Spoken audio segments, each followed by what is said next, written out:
You are listening to episode 218 of the Game Deflators Podcast. My name's John, and I'm joined by Brian. Hey, everybody, here at the Game Deflators Podcast, we'd like to talk about games. We've recently picked up games we're currently playing, and we get into the swing of things in this week's Inflation Deflation Challenge.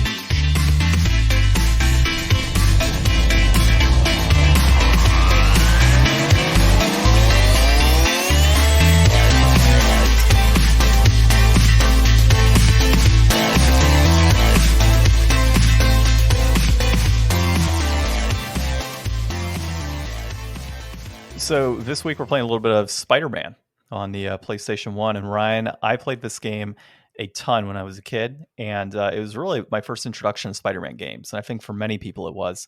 And it still holds up. I'm pretty stoked about this one. Yeah, I thought it was pretty good. And I can't believe we missed a game from Spider-Month. You know, I think we talked about adding this one to the list, but we just didn't play it. We had other Spider-Man games we want to give a shot to. But this one, obviously, we'll get into a little deeper detail within the inflation deflation segment this week. But I found it interesting that it is Activision that owns this one. And so my thought when playing it was, and we'll have a little discussion here on Activision again, right, is what if Activision was like, we want to remaster that Spider-Man? Or we want to remake that Spider-Man? Like, how does that work? Like, does Sony still retain the rights to Spider-Man and they can't make it? Or does Activision say, well, we own this particular Spider-Man and we have this game within our database of games. We should remake it. I questioned it. It definitely doesn't work that way because otherwise there would never be issues with contracts and being able to do stuff like that. Like, if you just retain the ownership to the version that you made and not like the actual like rights to the character or property, then you would never have to renegotiate contracts or anything like that. But that stuff falls out all the time. Like, there's reasons why you can't get stuff done or hosted on places because of those. I don't know. I just imagine like, hey, we're HD remastering this. Like this game, like this exact game. Nothing's changing. We're just HD remastering it. I mean, I would assume that they would need like the rights to use the music and stuff again. So why not the characters? Yeah, because they can't just republish old games that have like copyright music in it. Who knows? We're not involved in those contracts. I just question it. I was like, that'd be an interesting thing to think about. Microsoft's like, we're unveiling Spider-Man for the Xbox Series X and Game Pass. Yeah, that's their new Spider-Man. Sony starts complaining to agencies, we're not going to be able to compete against the original Spider-Man from 2000. Hey, it's a classic. Call of Duty and Spider-Man, the Juggernaut. Yeah, like the original Call of Duty. Like, not even new stuff, just the original Call of Duty. All right, so, of course, you can find us on the GameDeflators.com, our out-of-date website. You can find us on YouTube, which is up-to-date, finally. Of course, on the podcast application you're listening to right now, on Facebook and Instagram, at the Game Deflators, and Twitter, at Game Deflators. So, let's go ahead and talk about our recent pickups and what we're currently playing. So, Ryan, go ahead, John. I know you've... no, I was going to defer to you first. Well, I've got nothing because I was too busy watching the pile of games you picked up. Yeah, that's a ridiculous pile of games. So if you're on our social media platforms and you kind of keep up with us, I had a ridiculous collection that I picked up this week. And it kind of was shades of 2020 when we picked up the great gaming pickup of 2020. And all that came from that, except it was not PlayStation 1, 2, and 3 games this time. It was Super Nintendo, Sega Genesis, Dreamcast, and Nintendo. Really interesting development on this one. So the guy had it listed for like 3 weeks, roughly, the same collection. And when I saw it, I'm like, there's no way this thing sells for that. I'm like, that's all retail pricing. So why is nobody's going to buy it locally? And I knew what he was doing. I was like, he's waiting to see if somebody will buy it for like 10% off or something, right? Like just to get a massive collection. And big collections like that, they just don't sell for face value. If you want face value, you got to individually piece everything out, get it sold, and kind of go from there. So, I spent a little bit more than I wanted to. I wanted to come in at about $2,000. I know the game collection is probably in a value of around, at minimum, $4,200 to $4,300.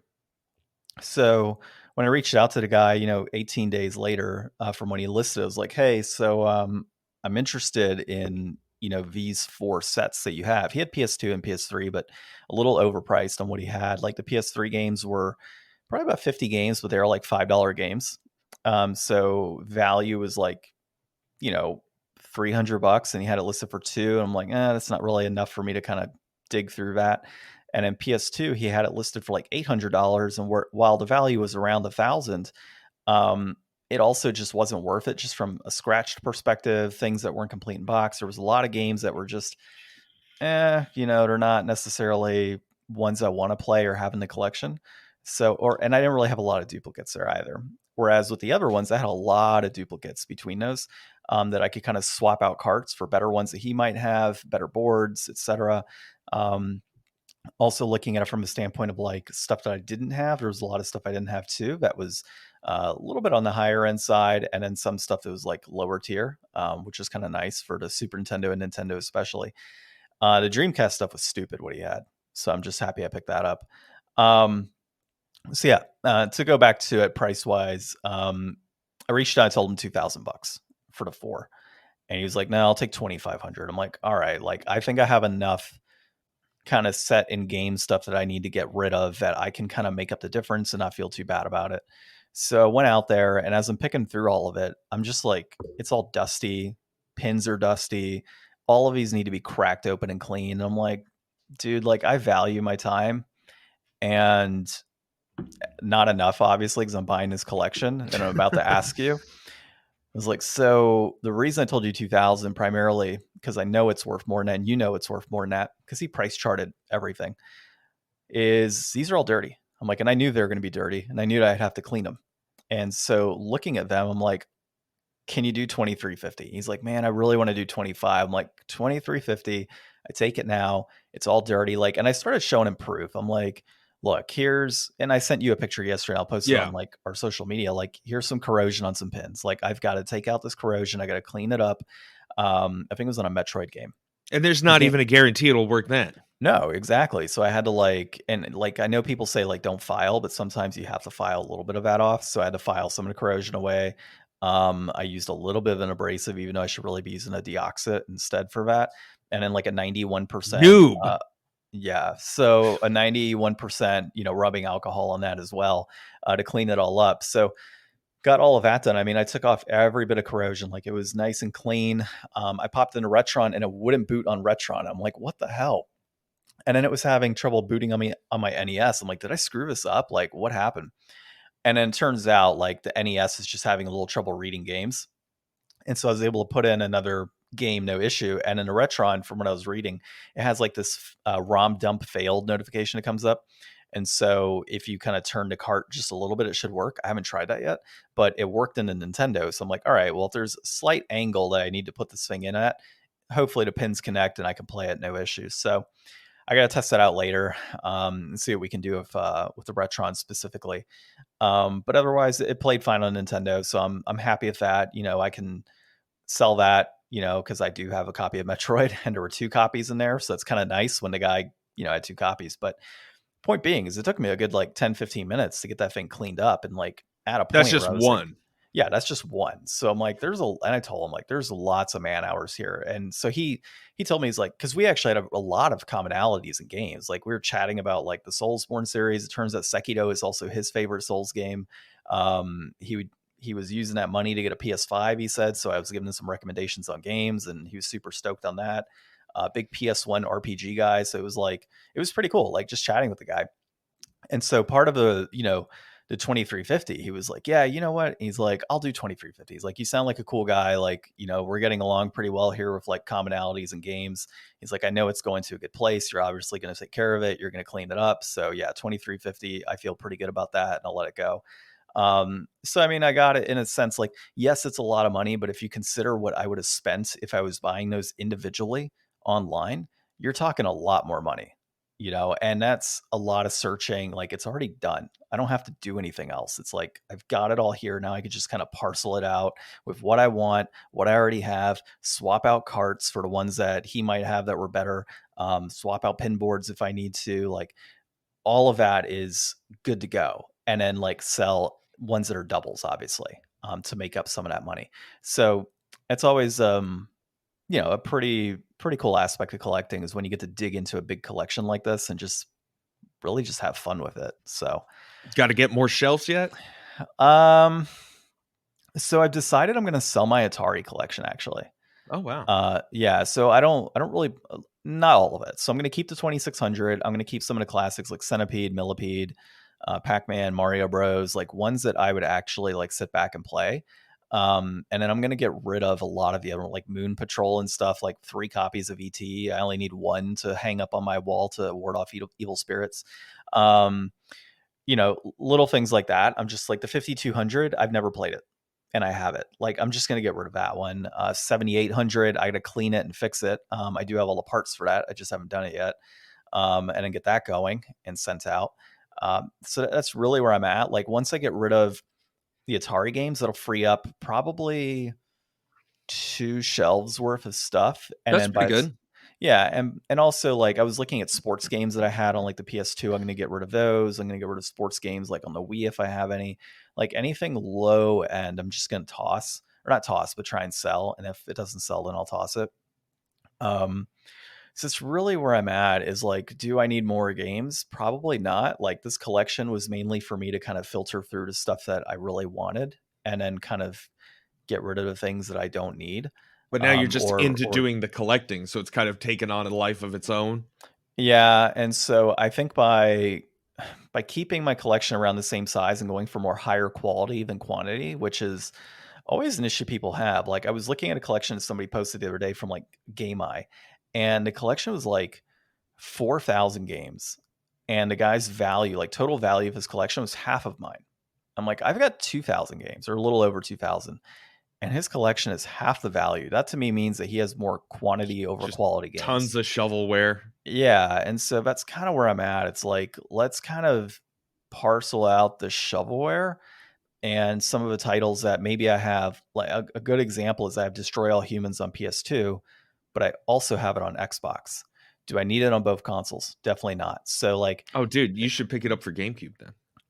oh yeah, like I probably should because it'd probably be better quality actually. But that's kind of a situation I'm in. So another one was like Sunset Riders. He had Sunset Riders on the Super Nintendo.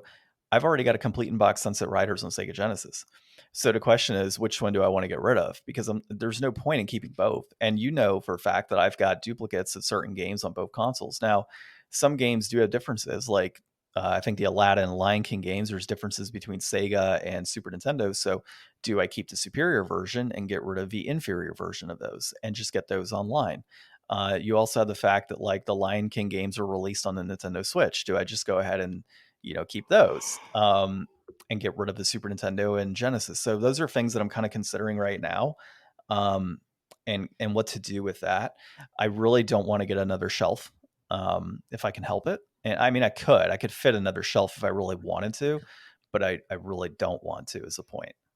So we'll see. I kind of value my wall space. The only other option would be to like put my shelves on a horizontal basis in that room, so it's more like a library rack. Make that library stack. And I don't know. That's a real collector, John. I don't know how I feel about that, man. Like, it would be cool. Like, to be honest, it'd be really cool to have like you have a big enough stacks. room to make it work. Kind of. I mean, I do, but at the same time, I would have to get rid of that cube unit that has all my magic cards, and where the hell am I putting that? Yeah. So like, yeah, there's room to put this type of stuff, but at the same time, there's not. Like, realistically, I wish I had a basement, and I don't have a basement, and there's no basements in Arizona. Well, get a shovel, dude. Yeah, right. Digging this, dude. I had enough trouble trenching out my yard for a sprinkler system, let alone a basement. Screw that. So yeah, that's where we're at right now. So you'll see the collection when you come over next week, unless you come over earlier in the week. I don't know. But it's ridiculous. It's massive, and I got to start cleaning it. So I bought my CRC electrical cleaner, which is pretty much deoxit, to go ahead and clean up boards and the pins and get rid of any oxidation and corrosion and such that's kind of taken place there. And then from what I've read, those pins do have trouble reading afterwards, even though it's supposed to technically improve the contact for the game system. So apparently you rub it off with rubbing alcohol when it's done and it's okay. So that's where we're at. We'll see how it all goes. Nice. Yeah. but that's what I picked up. And then as far as what I'm currently playing, I continued playing Cardia this week, and I had mentioned last week that the difficulty on this ramped up quite a bit for me. Turns out I was just one turn off from my friends coming to save me in this game. And then also just greater knowledge, like reading into it a little bit more. I just read a quick tutorial on like, what the hell do you do? And it was like just your phantoms that you create, give them the best possible weapons that you can. Like create endless weapons and give them weapons and armor, and you should be okay. So that's what I did. I gave them more weapons and stuff, and the battle seemed to be a little bit smoother and kind of similar to like, you know, a lot of those games like Final Fantasy Tactics and such. You have instances in these battles where you don't have to go through the full thing. It's like 4 turns, story kicks in, and the people flee, and you're good, right? Because like maybe those were end bosses, and they're like, oh no, like we can't deal with this right now. We have to go. Yeah. And then they bolt. And so that's what ended up happening in like the last 2 battles. Story wise, I'm a little lost, to be honest. I don't know why, but it isn't clicking. So I think I'm going to like read one of the walkthroughs just to get like a better idea from a story perspective, like with what I've done so far, and see if it clicks a little better. And then as I continue playing to see if that helps, because it just wasn't working for me so far. But it is what it is. That's what I'm going to play for my new games resolution. And, you know, maybe I'll dive into another game here after that, like a nice RPG. One more pickup. I forgot to tell you. I picked up Graffiti Kingdom on the PlayStation 2 as well. Nice. So that is the sequel to Magic Penguin, which is another like RPG where you create like creatures with art. Like it's pretty cool. Oh, interesting. Yeah, so it's definitely an interesting RPG. Definitely unique. What else did I play? Factorio. I have been playing a lot of Factorio as of late. So I think I've put in like 25 hours into the game already with my friends, and well, my brother and Justin. And yeah, we are making the factory grow. We have created trains. We've created transport belts. We have made lots of iron plates, which is a necessity in the game. And we are currently researching how to make nuclear weapons. Nice. At this point. That'll be helpful. So we can destroy all the creatures that are somewhere on the map and evolving, and then get our rocket ship to go to space. So the idea is we're going to beat this like vanilla version, and then we're going to get some mods and then play like a modded version of a game and kind of go from there. If like, say on Justin's save file, because right now they're in my world, so we'll go into Justin's afterwards. Dude, it's a lot of fun. I'm enjoying it. Nice. Like, well, I'm glad you found something. Yeah, definitely worth the $30 to pick that up. And I got Callisto Protocol as well. Yeah, that's what you were saying the other day. So you're going to check that out, you think, soon? At some point. Like, I got it on PC, and I know PC was a little jacked when it came out. Oh, maybe wait for some updates. I mean, they're probably already there. It's probably not an issue, but it came with my GPUs. So AMD had some sort of special where if you purchased one of their 6800 cards or really any of the newer or older cards, right, you would get 2 games for free. So I have Dead Island 2. When it releases, I get that for free. And then, which I don't know if I'm going to play that, so maybe we give that away to a listener. So we'll see.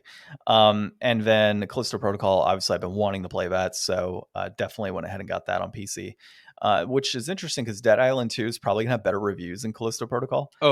I mean, who knows with how long that's been delayed, what that's really going to look like when it comes out. I don't know, man. Callisto Protocol's got a hard 6 on its rating through Game Informer of all magazines gave it a 6 out of 10 or 6.5 out of 10. So if they're given 6.5 out of 10, it might be kind of rough. They're usually they're in the pocket I guess they're in the pocket of a lot of these companies. So we'll see. We'll see. Or companies are in their pockets, I guess you should say. All right. And I guess go on. So I didn't play anything this week because it was AGDQ. So anybody who is into speed running definitely got to see some awesome stuff this week. Like there was I think the highlight for me, I was watching, there was a 4-player race for Super Mario Galaxy 2, and the guy set the new world record live. That's pretty cool. Yeah, there was a lot of people I saw do PBs and stuff. So do they just set up like 4 TVs and then like they just I mean, race? this was remote. Oh, for okay. this year, so it wasn't in person again. So yeah, they just have 4 different streamers basically all on their own setups, and everybody goes at the same time. Hmm. That's pretty cool. Yeah, there was a lot of cool runs this year. I saw one that was really fun. It was a 2-player Metroid Prime 2, but they were randomized and linked together, so you could find items for the other person's game in your game, and then it would send it over to them, including Hmm. like weapons that weren't originally in that game. So it was like pretty cool to see 2 people playing these games co-op randomized. Gotcha. Yeah, I never really watched that. I know you had mentioned it before, and it does seem like I'm not a big fan of speedrunning in general. Like I'll watch it occasionally and just see how crazy somebody is at these runs, but Mhm.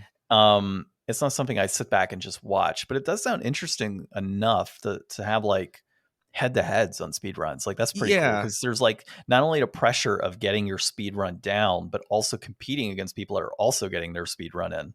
Yeah, I think I like the races a lot more than just like a game that I don't really care about or have any history with going really fast. Like sometimes it's hard for me on like some of the indie games or, just some of the stuff that I've never played before. Like I watched a bunch of a Jack 2 speed run, and I've never played any of the Jack and Daxter games. So I Hmm. mean, it didn't really pull me in that much, but I mean, the guy was just so good and was doing some crazy stuff, so it wound up catching me, but it doesn't always happen. Yeah. No, it definitely sounds pretty cool. I'll have to check it out, or at least some videos of it. Yeah. There was So, a Scholarship of the First Sin, or is that what it is? The Dark Souls 2? Like, I think that's what it was called. Yeah. yeah, that was the one that they were doing. It wasn't the last game they ran, but they did hit their $2 million mark running that last night, and I was watching that. That was fun. Yeah, it's actually my least favorite Dark Souls game. Number two. Most people's, I think. Yeah, not very good compared to the other ones.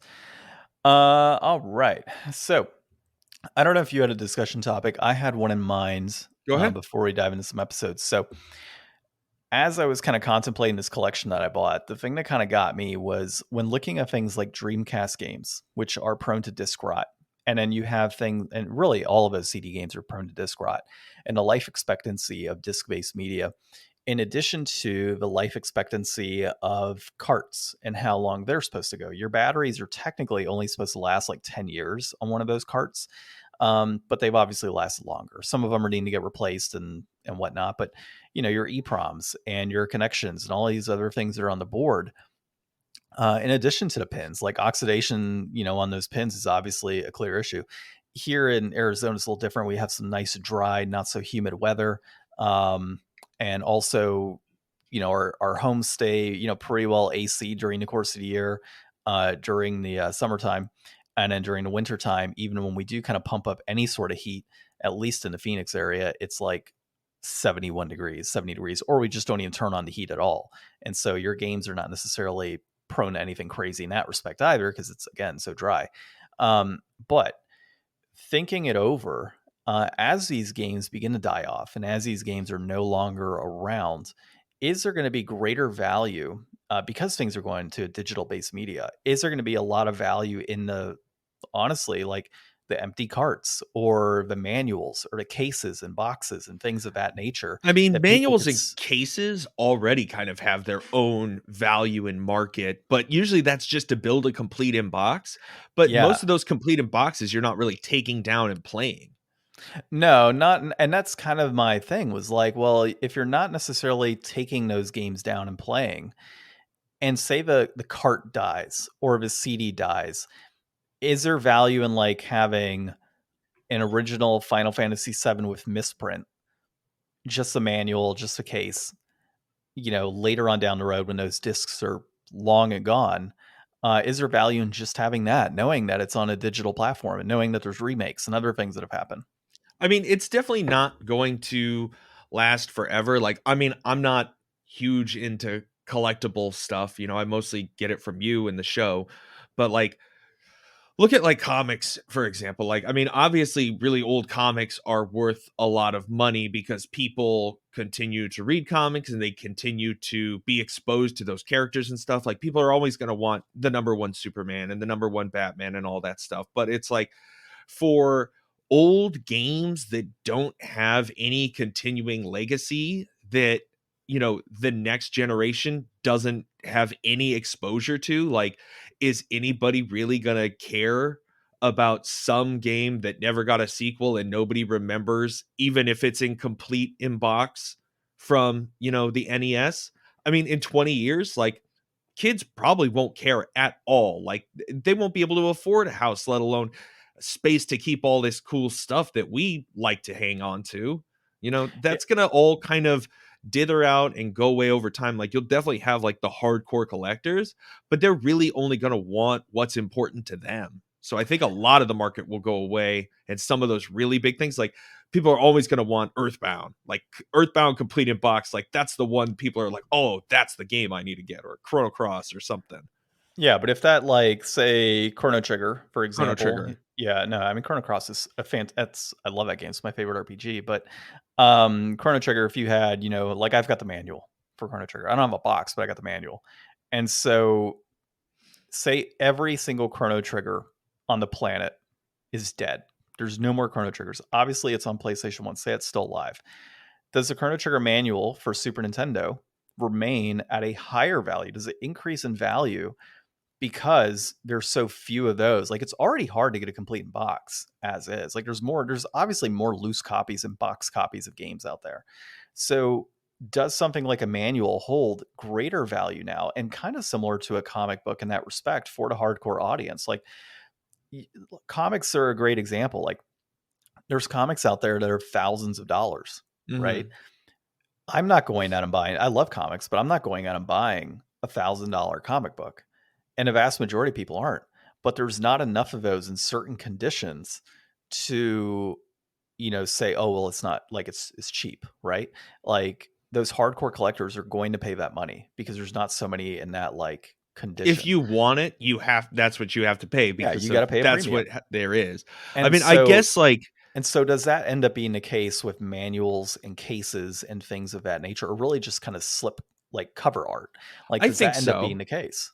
I mean, maybe not to that extreme, but like Nintendo and a lot of the companies have already not shown a lot of reverence for that type of materials. Like, it's always considered really cool if you get a game that has like a digital copy of the manual that you can go through, and it like is highlighting that piece of history.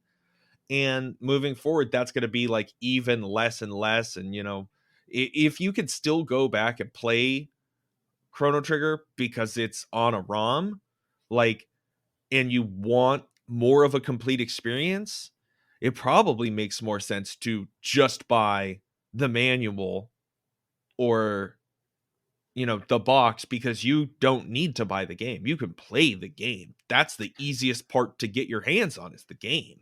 Yeah, and it's not like ISO files don't exist. So like technically you could have, like in my But case, that's I've what got I'm a saying. Yeah, like, you yeah, can ROM any game. So like, if yeah. you really want that thing that connects to the history, the manual and the box are probably an actual better tie than a game that's just not doesn't function anymore. Yeah. Yeah, that's kind of where I was leaning when I was thinking about that, is like that's really the only part of that physical media that's going to be around like years and years to come. That's what's going to remain. Like, now cart-based games are a little different. Like, people could probably reprogram, you know, say a Chrono Trigger Yeah. dies, they could say, oh, well, we're going to put on a new board and we're just going to put in new chips and we're going to just flash this cart. And now you've got Chrono Trigger. Like, that's 100% possible. It might not But be then like you've got like a Ship of Theseus situation where it's like, this isn't a real original game. Like, this is a true, new but game. true, but you have the original enclosure. And I think over time, people are going to understand, like, okay, yeah, like, having a legitimate copy of Chrono Trigger is no longer possible because all of these boards are just dying and the batteries are leaking all over and things are getting corrosive on the interiors of all this crap. And, you know, this stuff's supposed to last for years. Like, it's meant to last. Like, when you look at Atari games still work, and they're from what, the 70s, essentially, like late 70s. Back when they knew Um, how to build games. Yeah, right. ET.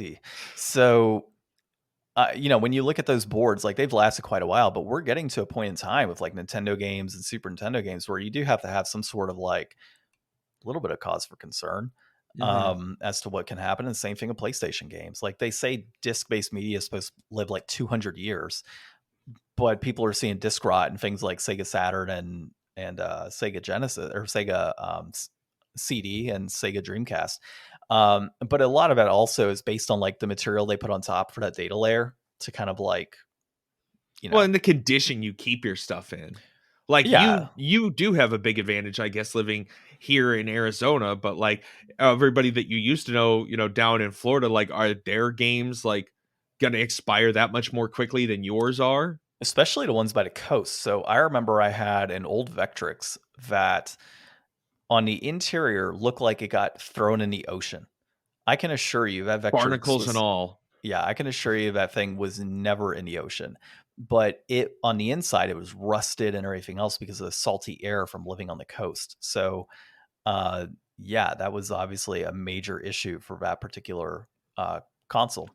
Because if you Um, are a collector, like how often, like you scrub your stuff when you get it, but then yeah. like how often do you break it open and scrub it again? Well, you don't need to if you store it properly. So with me, I have it in shelves and I have the pins facing inwards. And really the only thing that ever gets dust is maybe the sides on labels and the tops. But even that, like my NES games, every single NES game is in a slipcover or a cover. Well, that's you, but Or that's what I'm dust saying. cover, Like I a should say. lot of people don't have that. So like in 20 years, are you going to have like a lot less competition for your stuff? Is that going to drive it up even more? Because, the people who have and the people who have not at that point, you know, Yeah, I think regardless, like as more collectors enter the current market and less collections hit the internet, or not really collections, but like individual pieces. So Chrono Trigger continues to grow. I mean, and that's another thing. Like Chrono Trigger's been re-released several times, right? So when you kind of on, I think the DS as well as the PlayStation. I don't know if they had any other releases, but that game in particular continues to stay up in value. I think it's higher than what it was just a few years ago. So when you kind of look at things like that, these games continue to appreciate, even if it's slowly, they continue to appreciate because there's less of them hitting the market, more of them are dying, less people are releasing their collections or selling them on the internet, or things are getting broken. Like there's there's tons of reasons for these games to increase in price, obviously. And the better care you take care of it, obviously, the better chance it has to, you know, continue going up in value. And that's not necessarily like the core reason I collect. I collect because I love games and I love cleaning them and I love the aspect of collecting and talking about them with you and playing them and all of that. So value is a nice piece of wait, it. you ripped that guy off then. If you love cleaning them, he should have charged you more. He probably should. Yeah, he probably should have. No, dude, I mean, he knew what he had. And so like the fact that I talked him down like $2,000 in like retail price, it wasn't shocking to him, but he was shocked, I think, that he let it go for as low as he did. Um, so yeah, I mean, not every collection is gonna be a steal. You're not gonna. My great gaming pickup of 2020 was like I think a little over $2,000 for that collection, and it was worth at the time probably about 8,000. It's worth a lot more now. You're not going to find like 25% collections. Sometimes you're going to get 50% off, which is what I end up getting. So, all right. Let's dive into some discussions for this week or articles that I found. The first one I thought was kind of hilarious, to be honest. Like, I got to, like, that's just my humor, I guess. Teenager of 17 accidentally pocket dialed 911 while playing a tactical shooter video game where he said, I killed two people, prompting cops to swarm his home. And this was Daily Mail, I guess, in the UK. Um, dude, I get, like, I saw your note. Like, I get the terrifying aspect of this. But if you watch the video, like, Oh yeah. the kid was scared to shit as to Yeah, what I would happened. be too. But the cops were like super understanding. They're like, is anybody else in the home? He's like, no, it's just me. I was playing video games. And like, he comes up, his hands up. He does the right stuff. He like lets them cuff him. They check the home and he's shaking.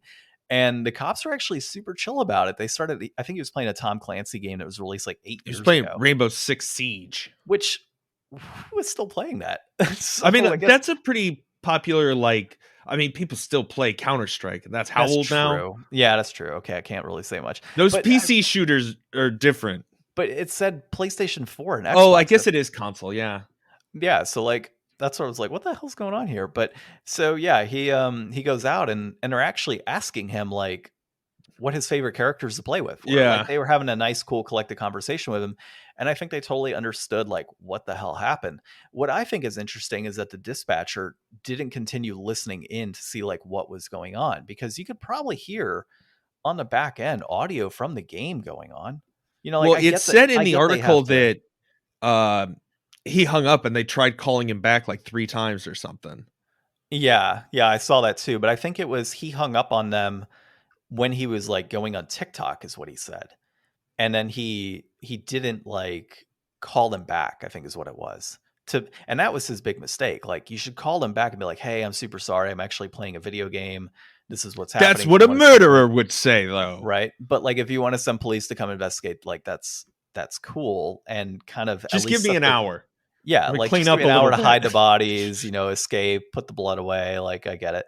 Um, but yeah, it was a pretty interesting situation. And if I forgot what it was, wasn't there a streamer years ago like SWAT came and raided his house in the middle of Well, his stream? that was like a thing people were doing to Oh streamers yeah, where that's they would right. I like remember that. Yeah. swat them, and it's like this dude swatted himself in this situation. Like, I mean, he's super lucky that, he handled this well and that he had some like decently level-headed cops there, because I mean, just looking at this situation, I mean, this could have easily been a whole different kind of article. Yeah. And So they did have a gun pointed at him. yeah, I mean, it reminds me, like, I remember being a kid, and I was just thinking about this like last week too. My friends coming over and we were playing Medal of Honor Oh, such a on great game. my PlayStation, but I had like a stereo, so I always plugged my like audio outs to my stereo for better sound, and we just cranked it because my parents weren't home, and my buddy was like standing out in the street, and we were like trying to see if we could get it loud enough that he could hear like the gunfire in the street. So it's like you can imagine how, kids could get themselves into trouble. I mean, one way or the other, but like, man, that would be so freaky to just be like, oh man, because like whenever you accidentally call somebody you didn't mean to is bad enough, but like when it's the cops and they're coming to your house now, it's like, oh no. Yeah, I remember a place I worked at out here for a while. I accidentally called the cops. And I was like, "Oh, it's all good." Like I hung up real quick, not a big deal. I went to get my lunch and apparently they came and were searching underneath my boss's desk to see if anybody was there. And they're like, "Who called 911?" I'm like, "It might have been me by accident." Like, sorry guys. Um, that was a fun time. Come back with my Subway and my cookie, and it's like, what happened? Why is everybody kind of questioning what's going on right now? Who called the cops? Who called the cops? All right. Our next piece here is this is based on Famitsu. Nintendo has dominated Japanese sales for the 18th year in a row. And actually, we should probably say that last article was Anita Bowl of Daily Mail on that last one. And this is Chris Scullion of At Video Games Chronicle. Mm-hmm. So pretty much Nintendo apparently in the last like 18 years, or really 20 years for the most part, I think it's the last 2 decades with, a couple years in between where other things sold better. They've pretty much had like the top 9 out of 10 sales in Japan for video games specifically. And then like console wise, they've been dominating as well for the last like 20 years outside of the PSP 1 year. And I think the PlayStation 2 was another year. Mm-hmm. Yeah, in which they didn't dominate. It's absolutely crazy that Nintendo is considered not like the real game company or whatever by some people. Like they are, man. Like Nintendo holds it up just being a game company. They don't have this giant, TV branch and making home appliances and making the computers. Like they do one thing and they kick ass at it. And I mean, this is like absolutely nuts. Like the 2 games that were on the list that were ones that had taken it down in 2004, Monster Hunter Portable Second G in 2000. Oh, sorry, Dragon Quest 8 in 2004 and Monster Hunter Portable Second G in 2008. Like Monster Hunter and Dragon Quest, like those are huge titles. Like those are the only things that could take down like Nintendo's lineup, and now those are comfortably on Nintendo's lineup. Well, So and even this year, they took 9 out of 10. 10th place went to Elden Ring on like PS4. Game of the Year Elden Ring was 10th place compared to every other title Nintendo had released. Yeah, and the crazy, like even crazier than that, is that Pokemon Scarlet and Violet, you know, in their first week was already like the number one with Not like even a over week. 2.5 million in just the first weekend. It was 3 days. Yeah, their opening weekend was 2.634 million copies.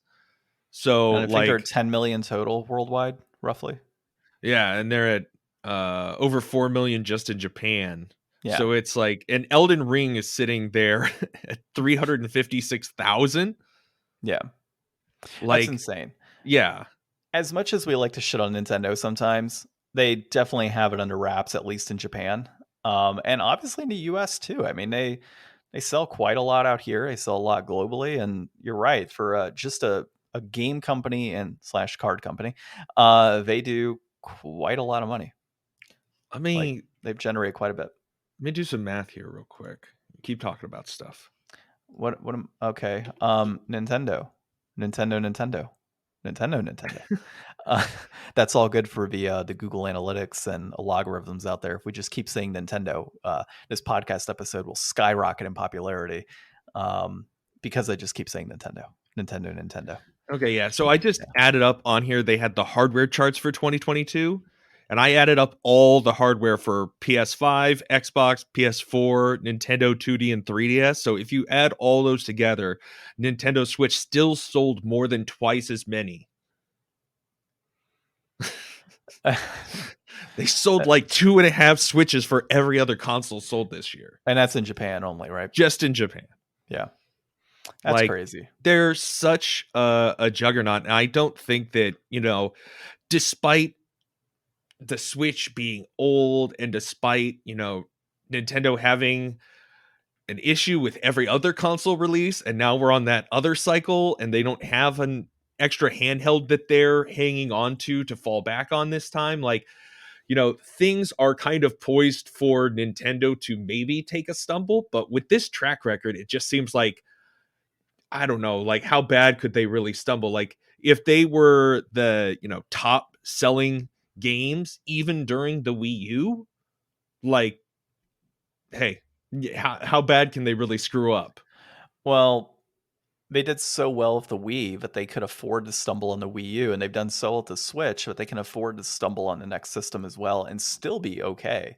Well, it doesn't even matter if their hardware and their software, or I mean, at least their software is still, no matter what year it is, the best selling across the board. Well, and that's the thing. Like, say they come out with a new console in the next year and that console completely flops, right? And we're in that type of situation where we're like, oh, well, we got to release something else because it completely flopped. They're still going to be generating tons of sales for their Switch, and the Switch is still going to be in the market. It's not like the Switch is going away anytime soon. Like, say the Switch is supplanted in the next year. It's not like they're going to just the same day just stop selling Nintendo Switches. Yeah, Switch will be supported for like at least another year. Like Breath of the Wild 2 is probably, my guess would be that it's going to come out on both platforms. It'll come out on the Switch next year, and then whenever the Switch 2 comes out, they'll have like a launch port of it then. Yeah, it will, absolutely. And it wouldn't surprise me if it's being developed for that next console and it's being kind of ported down, I guess you could say, onto the Switch. So I'm really just hoping for backwards compatibility. That's my big thing. Yeah. As long as I get backwards compatibility for whatever it is, like they could keep the Switch as is and just straight up upgrade all of the hardware and put this as like next gen. I would absolutely buy it. I'd sell my old Switch and jump into the next one and have that backwards compatibility. I mean, I almost considered upgrading to the OLED, which a lot of people did, I mean, just I don't play mine enough to do it. Yeah, I mean, that's the thing. Like, but that upgrade alone for some people was worth it. Just the better screen made it a better situation. So to have actual better insides and being able to maybe, make some of these last gen Switch games or, last year Switch games that have kind of struggled, maybe give them a little bit of a boost. Like, I know they're working on hopefully updating Scarlet and Violet, but it would be nice just to be able to put it in your Switch 2 when it just runs better. Super Nintendo Switch, Ryan. Get it right. That's what it's going to be. Dude, it's going to be the new Switch U Luigi edition. Pro. You have to add Pro to the end of that. Yeah, Pro Plus. Pro Plus. Pro Plus Plus. When I say, by the way, that I don't play my Switch enough, I mean handheld. In handheld, yeah. Yeah, that's why like the OLED just makes zero sense. Well, honestly, what's the last Switch game you played? Bomberman. Oh, that's true. Never mind. That was like a week ago. No, it wasn't. It was like 2 weeks ago. 3 weeks ago, I think. I think I beat it when Barry was on. So yeah, about 3 weeks ago. Yeah. All right. Let's look at the next thing. Ryan's favorite subject. If we're not talking PS6 and Super Nintendo Switch and whatever the Xbox is doing, we're talking about Activision and Microsoft. So Google and Nvidia have joined Sony to complain about Microsoft's Activision deal. I like how I said Activision deal. Yeah. Acquisition. Yeah. Like funny. Like it just kind of rolled off the tongue. This is Paul Tassi of Forbes. So legitimate. Like it's Forbes that we're referencing here. So stupid though. How's it stupid? Well, I get the Google one. The Google one is stupid. I get that. They're both stupid. So Google just closed Stadia. Yeah. So they want to compete while they just finished closing. And then I found an article from December by Tom Warren at The Verge. And Nvidia is also closing their own streaming services on their own devices that they have. The Nvidia Shield and TV thing aren't going to work for their game streaming service anymore. So if you go to their website, they're telling you to use the competition Steam Link instead. So like, how can these companies be like, whoa, we really want to compete in here just as we're shuttering our business models for that? Like, that seems like you can't do that. So I know with Google specifically, it was a cloud gaming aspect. I think with Nvidia, it was mobile gaming was the big thing that they were complaining about. But Google, I can kind of understand. Yes, it did fail spectacularly on its own, with no cloud gaming competition really in sight. However, an argument can be made that due to Game Pass and what it currently stands or where it stands as of right now was a heavy influence in people not doing Stadia. Because why would you go to Google Stadia when you can stream day one exclusives and everything else on the Xbox? Like, so I get that component. It's not cloud gaming. I get it. But it's enough to warrant that there was disruption from Microsoft that led to Google no longer being able to do this. And an acquisition of this nature will not allow for much competition to occur down the road because they'll have everything on their console, including Spiderman, the original from 2000. And so Nvidia, similar situation. Like they can't get anything off the ground because Microsoft's going to own just about everything. And they're going to... No, but Nvidia has had a really successful streaming service. And the thing that Nvidia does is like you can stream, like, I'm pretty sure that's why they're saying to use Steam Link now. Because I think with Nvidia's stuff before, you could just stream like your Steam library and stuff. So games that aren't on Xbox, like it's a whole different marketplace of availability and options. Like there's so much stuff that's indie that's on, Steam that you can use Steam Link to stream that like they're not claiming that this is interfering with them.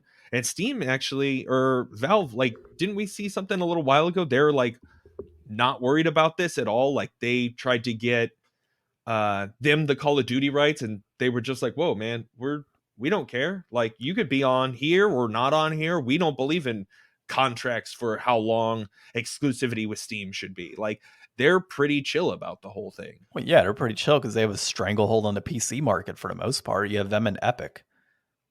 Like, and then Microsoft kind of in there with their launcher, right? Like, yeah. I mean, the other thing to me, well, go ahead. Sorry. Like when you think summer, what do you think of? You don't think beaches. You think Hot Steam. Girl Summer. No, you think Steam. You think Steam sale. That's what you think. And when you think winter, you know what you think about? Steam sale. And springtime, Steam sale. Like they have such a stranglehold. Seasons are named after them. Yeah. So, I think I could see why Steam doesn't care about this, right? or really, I guess Valve doesn't care. Um, but I do think that I don't know, man. Like this deal in general, like there's been points in time where I'm like, oh yeah, it's absolutely going to pass. And then there's points in time where I'm like, I don't see how it can pass. Like there's too much going against it. And like in the UK, they're having the same issues. And here's the thing that I love from this article when I read it is the one thing that could take out a juggernaut corporation from doing this is other juggernaut corporations saying they don't want it to happen. And Like teaming up. that is a lot of money changing hands to try and like I wouldn't say bribery, but a lot of like lobbying that can go on to try and make this not happen, right? Like Sony, Google, and Nvidia, and then whoever else wants to jump in and go ahead and say, yeah, we don't want this to happen. But even so, I want to say in the article that these companies are still like not even 100% opposed to it either with this Yeah, deal and that's the happening. thing. Like, I didn't really see where they were saying that. Like, they mentioned that, but I didn't see what they said that was in favor. Just saying they are not directly opposed to the deal. And it's like, why did they wait so long? Like, this has been going on for a while. Like, it's already been through a bunch of different countries, and now all of a sudden they're saying they have a problem. Like, where was this problem 2 months ago? Yeah. Why is it a problem now? Like, if I start a game company tomorrow, can I have a problem with this? Yeah. Just wait. You're gonna have it won't pass in the US and it won't pass in the UK, and each of those respective countries are going to have the Chilean version of Xbox Game Pass with Activision Right? because it only passed in those areas.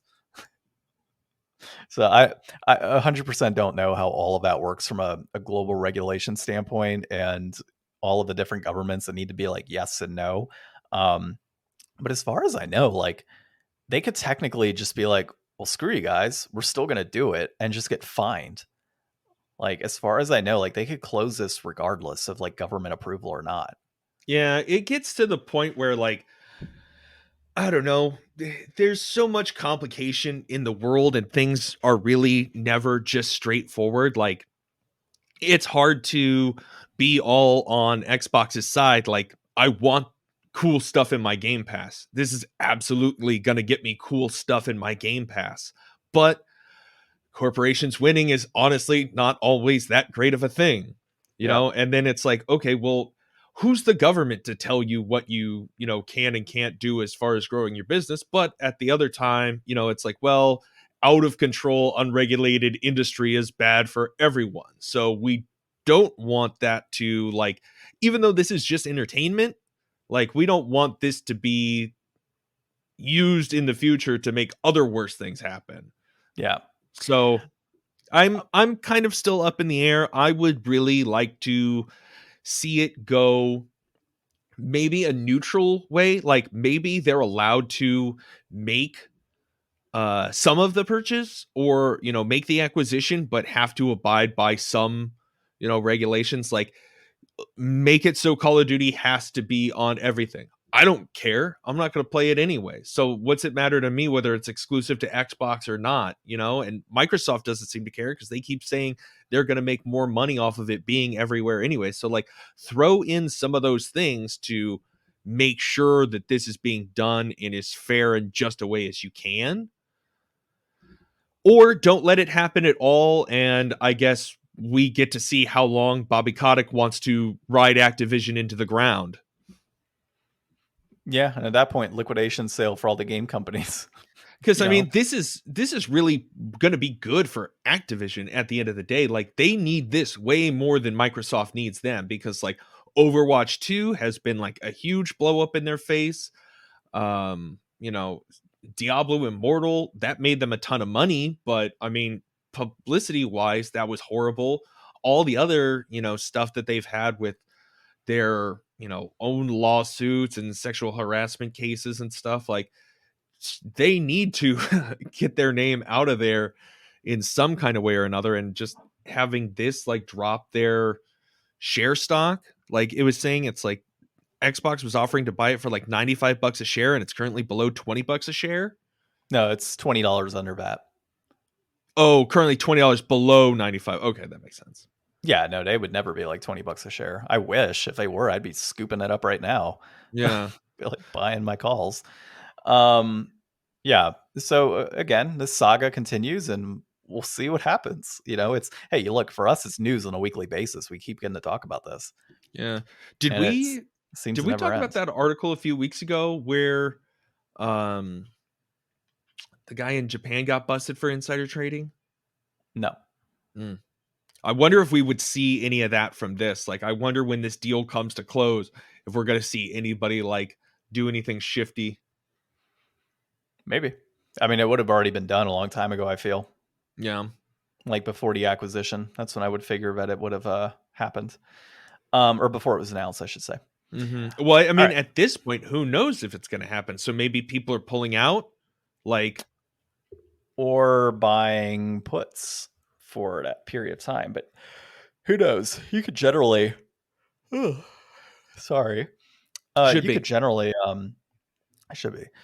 You could pretty much see like, or get an inkling of things to come if like puts begin to like skyrocket on Activision, like, oh, we sense this deal is not going to go through. Let's buy puts in anticipation that it's going to drop dramatically and I can make more money.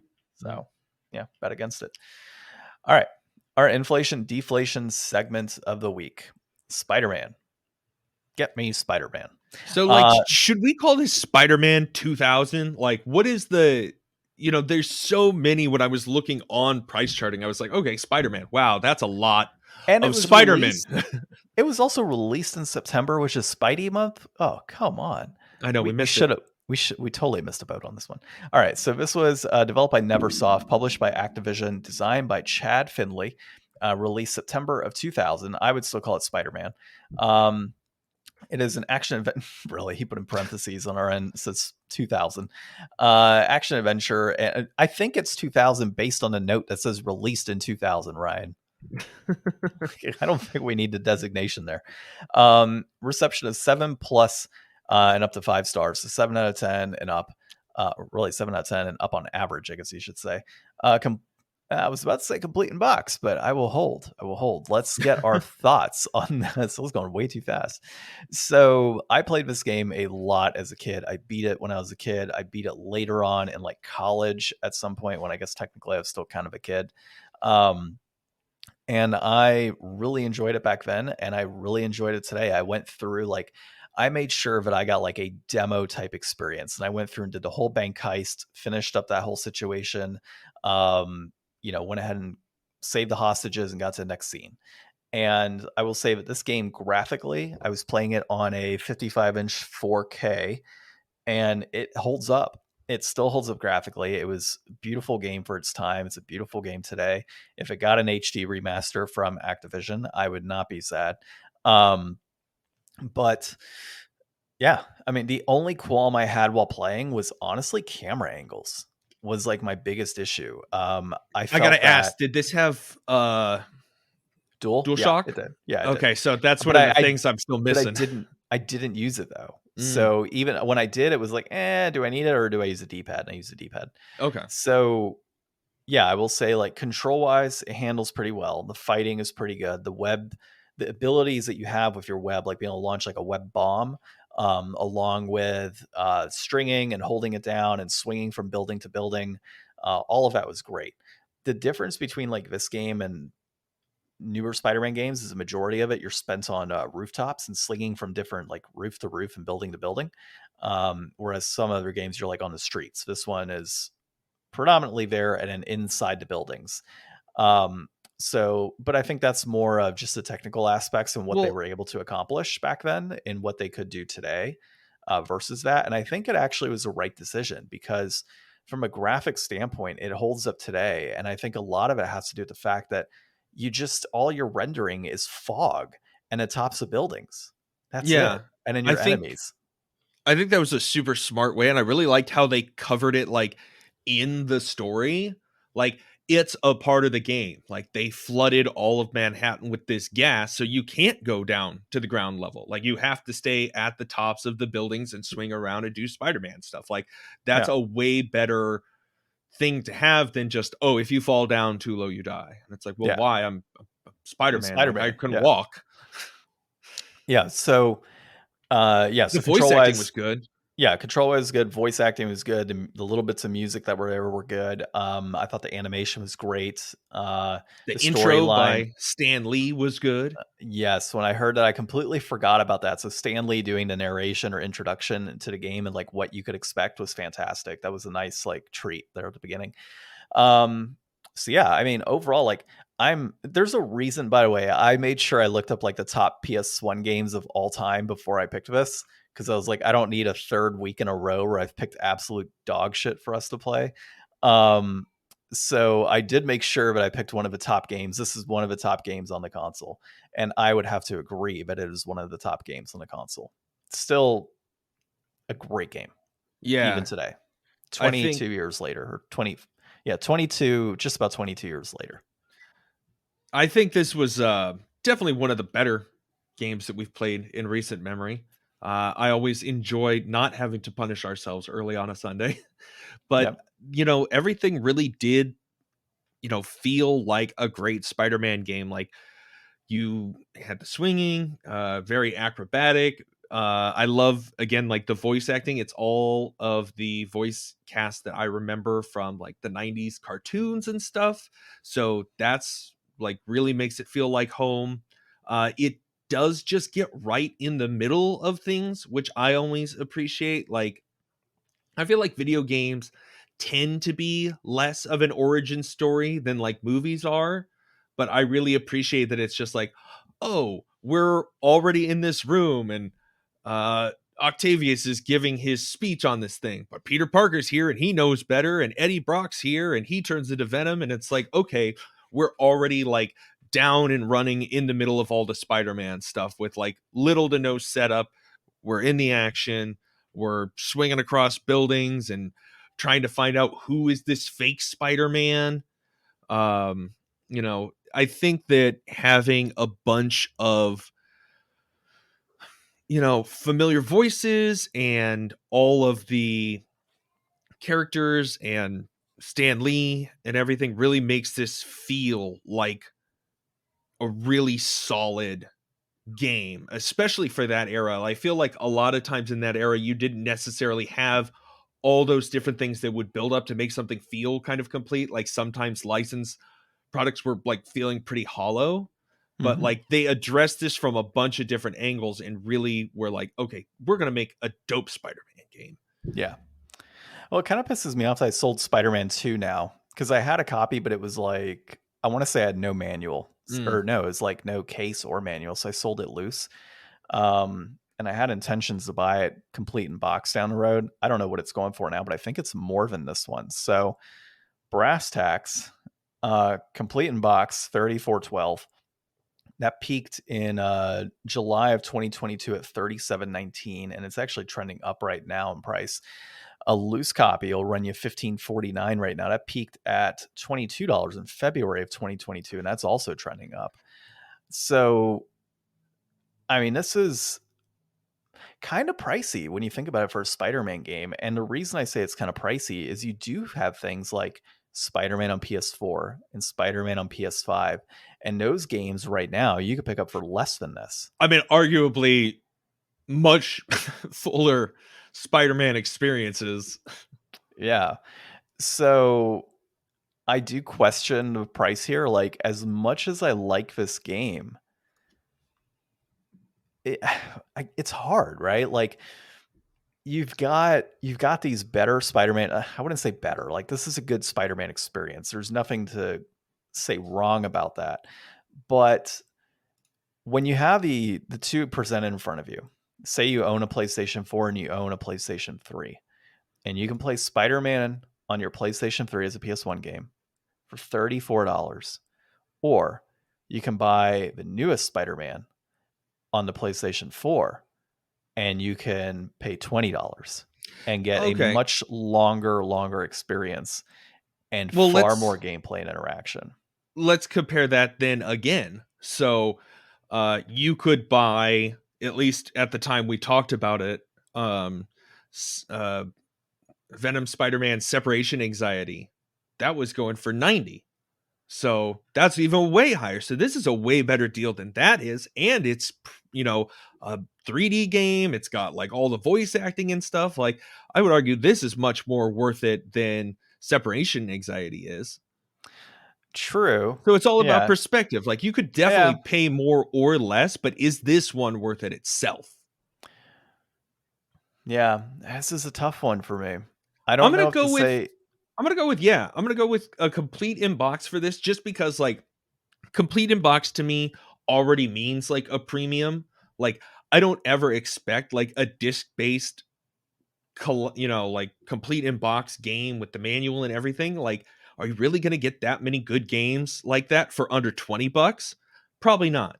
So you pay the $15 tax because it's a kick-ass Spider-Man game with like great voice acting and a thorough story. And I think this one is definitely gonna be at least worth it for 34. I'm going to take this lens approach on it. If this game was remastered, okay, I'm going to bring it up again. If this game was remastered, would I pay $34 for it? The answer is yes. It was remastered. So I think, taking into effect your point on complete in box, which you're not going to get on a remaster, you're not going to get a manual. You're not going to get that sweet ass jewel case and that cool artwork on the front. You're going to get something new.